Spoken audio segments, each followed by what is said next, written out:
ಗೆಳೆಯರೆ, ಕೇವಲ ಒಂದು ನೋಟಿಸ್ ಶತ್ರು ರಾಷ್ಟ್ರಗಳ ನಿದ್ದೆಗೆಡಿಸುವಷ್ಟು ಶಕ್ತಿಶಾಲಿಯಾಗಿರಬಹುದೇ? ಹೌದು. ಆಗಸ್ಟ್ 6 ಮತ್ತು 7, 2026ರಂದು ಹಿಂದೂ ಮಹಾಸಾಗರದಲ್ಲಿ ಒಂದು ಬೃಹತ್ ಗರ್ಜನೆ ಕೇಳಿ ಬರಲಿದೆ.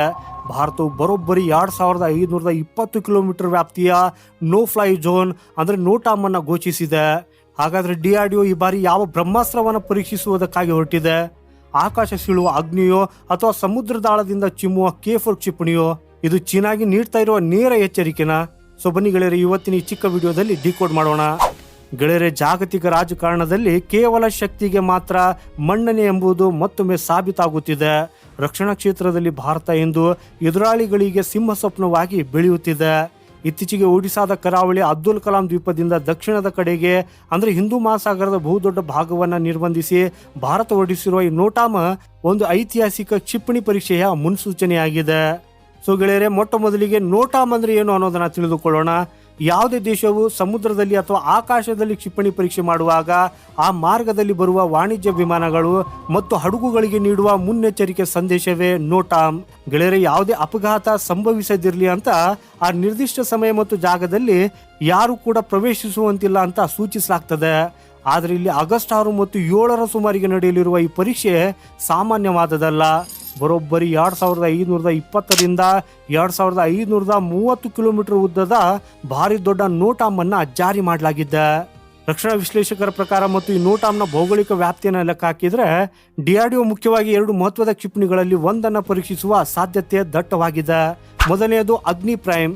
ಗೆಳೆಯರೆ, ಇದು ಅಗ್ನಿ ಸೀರೀಸ್ನ ಅತ್ಯಾಧುನಿಕ ಹೊಸ ತಲೆಮಾರಿನ ಬ್ಯಾಲಿಸ್ಟಿಕ್ ಕ್ಷಿಪಣಿ. ಇದರ ನೈಜ ಸಾಮರ್ಥ್ಯ 1000ರಿಂದ 2000 ಕಿಲೋಮೀಟರ್ ಇದ್ರೂ ಪರೀಕ್ಷಾ ಸಮಯದಲ್ಲಿ ಸುರಕ್ಷತೆ ದೃಷ್ಟಿಯಿಂದ ನೋಟಾಮ್ ವ್ಯಾಪ್ತಿಯನ್ನು ಹೆಚ್ಚಾಗಿ ನೀಡಲಾಗ್ತದೆ. ಕ್ಯಾನಿಸ್ಟರ್ ಬೇಸ್ಡ್ ಸಿಸ್ಟಮ್ ಹೊಂದಿರುವ ಇದನ್ನ ಎಲ್ಲಿಂದ ಬೇಕಾದರೂ ಉಡಾವಣೆ ಮಾಡಬಹುದು. ಎರಡನೇ ಅತಿ ದೊಡ್ಡ ಸಾಧ್ಯತೆ ಅಂದ್ರೆ ಎಲ್ಲರ ಕುತೂಹಲಕ್ಕೆ ಕಾರಣವಾಗಿರುವ K4 SLBM. ಗೆಳೆಯರೆ, ಇದು ಜಲಂತರ್ಗಾಮಿಯಿಂದ ಉಡಾವಣೆ ಮಾಡಬಲ್ಲ ಭೀಕರ ಬ್ಯಾಲಿಸ್ಟಿಕ್ ಕ್ಷಿಪಣಿ.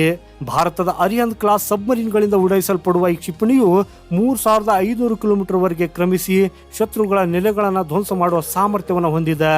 ಇದರ ಜೊತೆಗೆ ಇತ್ತೀಚೆಗಷ್ಟೇ ಭಾರತ ಯಶಸ್ವಿಯಾಗಿ ಪ್ರದರ್ಶಿಸಿದ MIRV ಅಂದ್ರೆ ಮಲ್ಟಿಪಲ್ ಇಂಡಿಪೆಂಡೆಂಟ್ಲಿ ಟಾರ್ಗೆಟೇಬಲ್ ರೀ ಎಂಟ್ರಿ ವೆಹಿಕಲ್ ತಂತ್ರಜ್ಞಾನವನ್ನು ಈ ಕ್ಷಿಪಣಿಯಲ್ಲಿ ಅಳವಡಿಸಿರುವ ಸಾಧ್ಯತೆಯನ್ನು ಕೂಡ ತಳ್ಳಿ ಹಾಕುವಂತಿಲ್ಲ.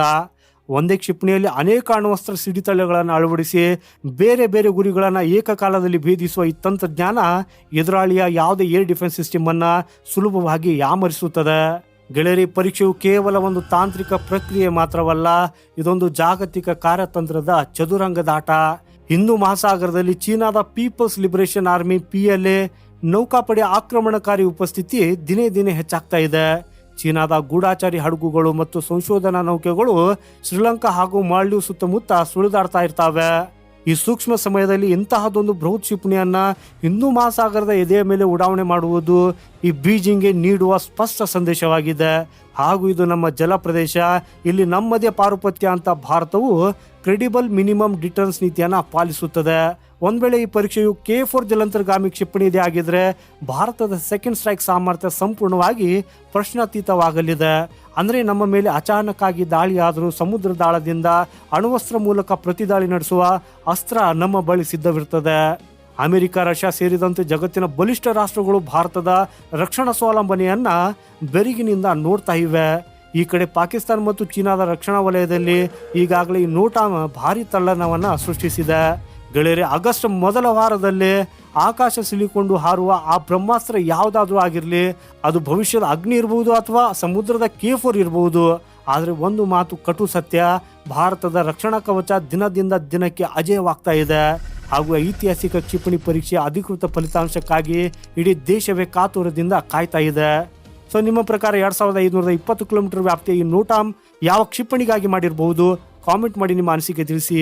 ಈ ವಿಡಿಯೋ ನಿಮಗೆ ಇಷ್ಟವಾಗಿದ್ರೆ ಹಾಗೂ ನಮ್ಮ ಸೇನೆಯ ಬಗ್ಗೆ ನಿಮಗೆ ಹೆಮ್ಮೆ ಇದ್ರೆ ಲೈಕ್ ಮಾಡಿ ಮತ್ತು ಶೇರ್ ಮಾಡಿ. ರಕ್ಷಣೆ, ಸೇನಾ ಅಪ್ಡೇಟ್ಸ್ ಮತ್ತು ಜಿಯೋ ಪಾಲಿಟಿಕ್ಸ್ನ ನಿಖರ ಮಾಹಿತಿಗಾಗಿ ನಮ್ಮ ಚಾನೆಲ್ ಅನ್ನ ಸಬ್ಸ್ಕ್ರೈಬ್ ಮಾಡಿ. ಸಿಗೋಣ ಮುಂದಿನ ಮತ್ತೊಂದು ಇಂಟ್ರೆಸ್ಟಿಂಗ್ ಮಾಹಿತಿಯೊಂದಿಗೆ. ವಂದೇ ಮಾತರಂ. ಭಾರತ್ ಮಾತಾ ಕಿ ಜೈ.